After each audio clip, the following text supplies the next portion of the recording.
Good morning बच्चों, आप सभी का स्वागत है मेरे यूट्यूब चैनल होम साइंस में, जिसमें मैं आज आप सभी को पढ़ाने वाली हूँ home science BA second year का फर्स्ट पेपर है आहार एवं पोषण का परिचय, जिसमें मैं आज प्रश्न लेके आई हूँ भोजन का हमारे जीवन में क्या महत्व है।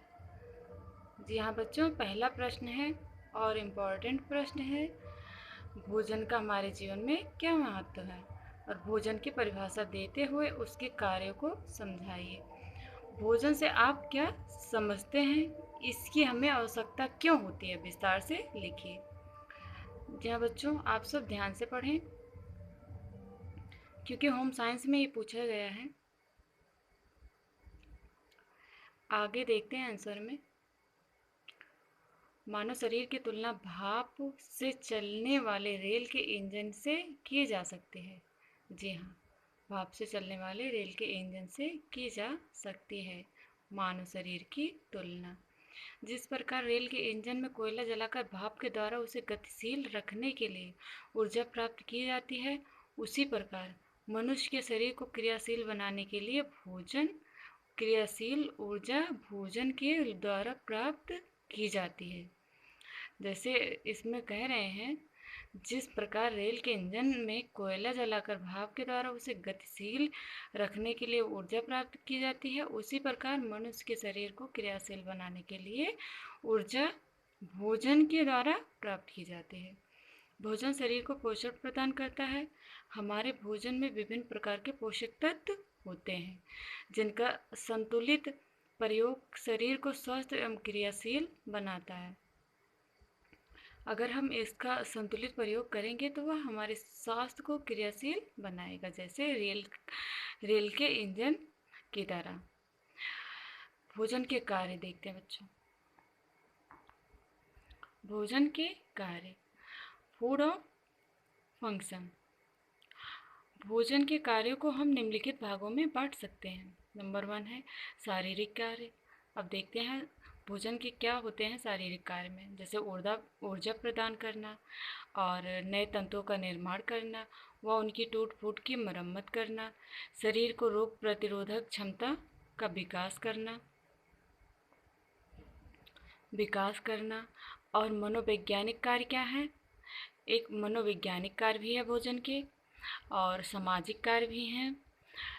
शारीरिक कार्य में हम विस्तार से देखते हैं, विस्तार से पढ़ते हैं, आप सब तो समझते ही होंगे, पर मैं एक बार विस्तार से आप सभी को समझाने की कोशिश कर रही हूँ पुस्तक के माध्यम से। भोजन के शारीरिक कार्यों को 3 भागों में विभक्त किया जा सकता है। नंबर 1 था ऊर्जा प्रदान करना। ऊर्जा शरीर की अनिवार्य आवश्यकता है। जी हाँ बच्चों, आप सभी को पता है ऊर्जा शरीर की एक अनिवार्य आवश्यकता है। भिन्न भिन्न शारीरिक प्रक्रियाओं के लिए भिन्न भिन्न मात्रा में ऊर्जा की आवश्यकता पड़ती है। कठोर शारीरिक परिश्रम करने वाले व्यक्ति को समान क्लर्क जो कुर्सी पर बैठकर काम करता है, उस व्यक्ति की तुलना में अधिक ऊर्जा की आवश्यकता पड़ती है। जी हाँ बच्चों, परिश्रमी व्यक्ति को अधिक ऊर्जा की आवश्यकता होती है, और किसकी अपेक्षा, जैसे कुर्सी पर बैठकर काम करने वाले व्यक्ति की अपेक्षा परिश्रमी व्यक्ति को ऊर्जा की आवश्यकता अधिक होती है। और भोजन द्वारा प्राप्त की गई ऊर्जा शरीर की ऐच्छिक एवं अनैच्छिक क्रियाओं का सुचारू रूप से संचालन करती है। शरीर को ऊर्जा प्रदान करने वाले प्रमुख तत्व कार्बोहाइड्रेट, वसा एवं प्रोटीन है। इन पोषक तत्वों को निम्नलिखित भोज्य पदार्थों से प्राप्त किया जा सकता है। और नंबर 2 है कार्बोहाइड्रेट। कार्बोहाइड्रेट शरीर को सर्वाधिक मात्रा में ऊर्जा प्रदान करने वाला पोषक तत्व है। कार्बोहाइड्रेट का 1 ग्राम 4 कैलोरी ऊर्जा प्रदान करता है। यह सुपाच्य होता है तथा इसके पाए जाने वाले भोज्य पदार्थों की संख्या भी अधिक होती है। कार्बोहाइड्रेट हम 2 प्रकार से प्राप्त कर सकते हैं। नंबर 1 कितने प्रकार से प्राप्त कर सकते हैं? 2 प्रकार से, शर्करा से और स्टार्च से। शर्करा में है जैसे शर्करा चीनी, शहद, गुड़ आदि होते हैं, और स्टार्च किस में पाए जाते हैं? गेहूँ, चावल, मक्का, जौ, बाजरा, आलू, शकरकंद, केला आदि पदार्थों में स्टार्च पाए जाते हैं। और बच्चों नंबर 3 है फैट। इसमें ऊर्जा के कार्यों में। और नंबर 3 है फैट। वसा का 1 ग्राम 9 कैलोरी ऊर्जा प्रदान करता है। कठोर परिश्रम करने वाले व्यक्तियों को अपने भोजन में वसा की मात्रा अधिक रखनी चाहिए। जी हाँ बच्चों, जो कठोर परिश्रम करते हैं, उन व्यक्तियों को अपने भोजन में वसा की मात्रा अधिक लेनी चाहिए। वसा को हम तेल, मक्खन, घी, सूखे मेवे एवं क्रीम आदि साधनों से प्राप्त करते हैं। और नंबर 4 है प्रोटीन। प्रोटीन को हम दूध, दही, पनीर, मछली, मांस, अंडे, दालें आदि और सोयाबीन, सूखे मेवे एवं मूंगफली आदि से प्राप्त कर सकते हैं। किससे प्राप्त होते हैं प्रोटीन? आप सभी को तो पता ही होगा, आप सब बीए सेकेंड ईयर में हैं, इसलिए आगे देखते हैं। बी है नए तंतुओं का निर्माण करना व उनकी टूट फूट की मरम्मत करना। किसके कार्य हैं? भोजन के कार्य हैं। बाद में देखते हैं कोशिका सेल हमारे शरीर की न्यूनतम इकाई है और इन कोशिकाओं का निर्माण प्रोटीन के द्वारा होता है। जन्म से प्रौढ़ावस्था तक शरीर के विकास एवं क्रियाशीलता में अनेक कोशिकाओं एवं ऊतकों का ह्रास होता है। उनके स्थान पर नए नए ऊतकों का निर्माण करके उनकी टूट फूट की मरम्मत का कार्य भी प्रोटीन तत्वों द्वारा किया जाता है। शरीर निर्माण में सहायक प्रमुख तत्व प्रोटीन, खनिज पदार्थ तथा जल हैं। इन पोषक तत्वों को निम्नलिखित भोज्य पदार्थों से प्राप्त किया जा सकता है। आगे प्रोटीन में देखते हैं।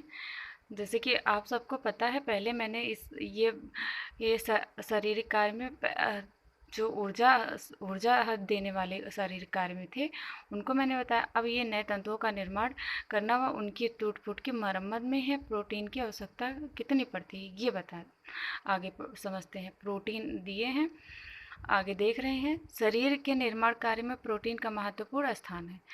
शरीर की जीवित कोशिकाओं में होने वाले लगभग सभी रासायनिक प्रक्रियाओं में प्रोटीन का विशेष स्थान होता है। इसके अतिरिक्त शरीर के विकास एवं वृद्धि की विभिन्न अवस्थाओं जैसे बाल्यावस्था, गर्भावस्था आदि के अंगों का विकास अपेक्षाकृत अधिक तेजी से होता है। किसके अपेक्षाकृत? अतिरिक्त विकास के शरीर के विकास एवं वृद्धि की विभिन्न अवस्थाओं के अतिरिक्त बाल्यावस्था, गर्भावस्था आदि में अंगों का विकास अपेक्षाकृत अधिक तेजी से होता है।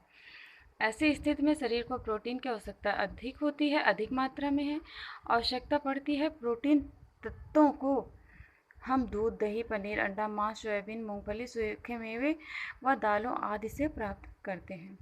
और नंबर इसमें है में है खनिज पदार्थ। नंबर 2 में शरीर के निर्माण प्रोटीन के अतिरिक्त खनिज पदार्थों का भी महत्वपूर्ण योगदान रहता है। इन खनिज पदार्थों में कैल्शियम, फास्फोरस, आयरन व आयोडीन आदि का विशेष स्थान है। फास्फोरस कैल्शियम के साथ मिलकर कैल्शियम फास्फेट बनाता है। यह कैल्शियम फास्फेट दांतों एवं हड्डियों के निर्माण में योगदान करते हैं। लोहा लाल रक्त कणों आरबीसी में पाए जाने वाले हीमोग्लोबिन के निर्माण में सहायता प्रदान करता है। हीमोग्लोबिन का हीम भाग लोहा है और जो ग्लोबिन नामक प्रोटीन के साथ संयुक्त होता है। यह हीमोग्लोबिन रक्त में उपस्थित ऑक्सीजन को जीवित कोशिकाओं तक पहुंचाता है, जहां कार्बोहाइड्रेट और वसा के कार्बन एवं हाइड्रोजन तत्व से रासायनिक प्रक्रियाओं द्वारा ऊर्जा उत्पन्न होती है। यह ऊर्जा शरीर के विभिन्न अंगों के कार्यों का संचालन करती है। भोजन में आयोडीन तत्व की कमी के कारण थायराइड ग्रंथियों का पूर्ण विकास नहीं हो पाता, जिसके फलस्वरूप शारीरिक एवं मानसिक विकास को प्रभावित होता है। इस खनिज तत्वों को हम निम्नलिखित साधनों से प्राप्त कर सकते हैं। किन किन साधनों से?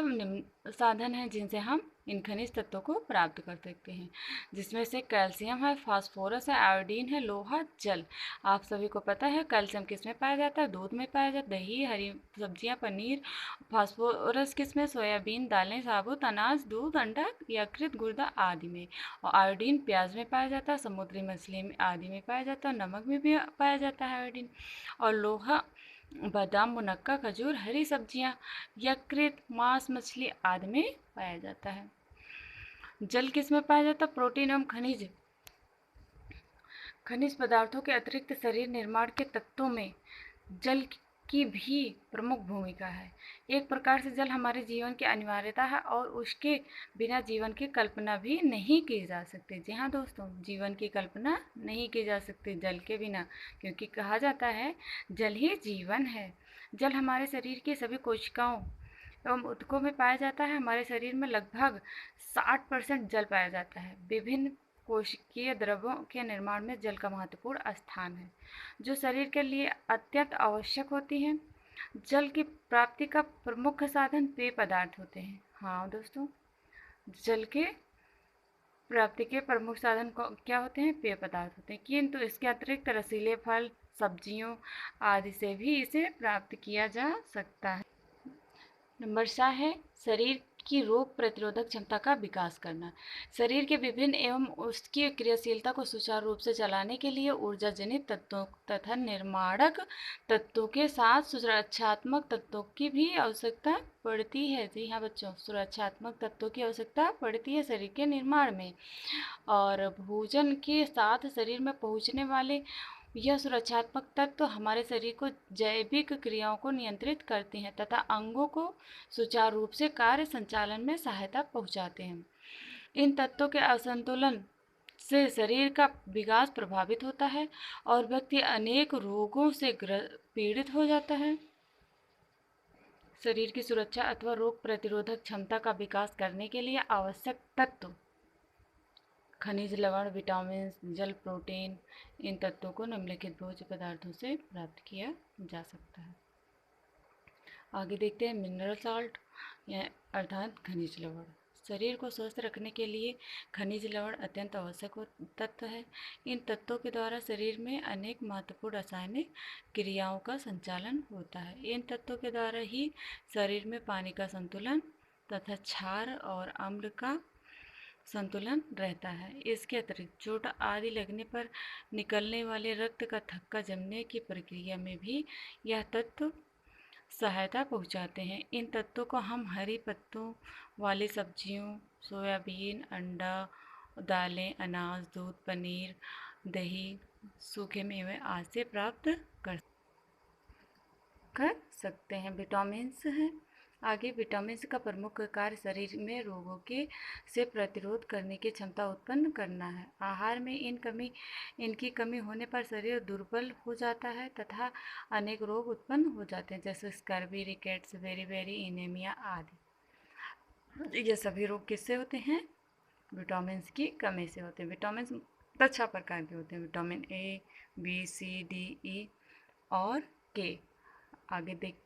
आगे दोस्तों मैं इस विटामिन पे भी एक वीडियो बनाने वाली हूँ, जिसमें मैं एक विटामिन ए एक वीडियो रहेगा ए पे और बी पे एक वीडियो रहेगा, जिसमें मैं सविस्तार से समझाऊंगी विटामिन ए के बारे में।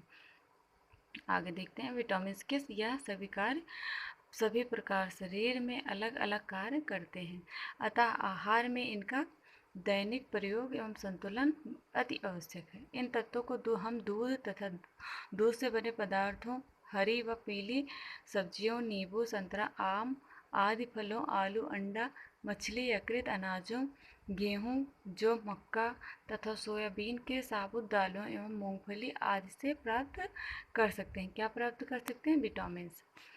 और नंबर आगे है प्रोटीन का मुख्य कार्य शरीर निर्माण की दृष्टि से है।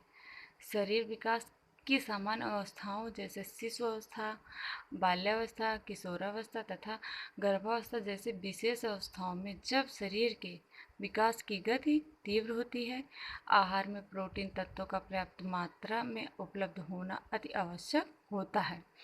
इनकी कमी से शरीर का स्वस्थ विकास रुक जाता है और शरीर दुर्बल होकर अनेक रोगों का शिकार हो जाता है। प्रोटीन की प्राप्ति हमें किससे होती है? दूध, दही, अंडा, मांस और सोयाबीन आदि से कर सकते हैं। अगर आप पूरा वीडियो देख रहे हैं तो कई बार मैंने प्रोटीन के प्राप्त करने के स्रोतों के बारे में चर्चा की, जिससे आप सभी को याद हो चुका होगा कि प्रोटीन किस में पाया जाता है। दूध, दही, अंडा, मांस, सोयाबीन आदि में पाया जा सकता।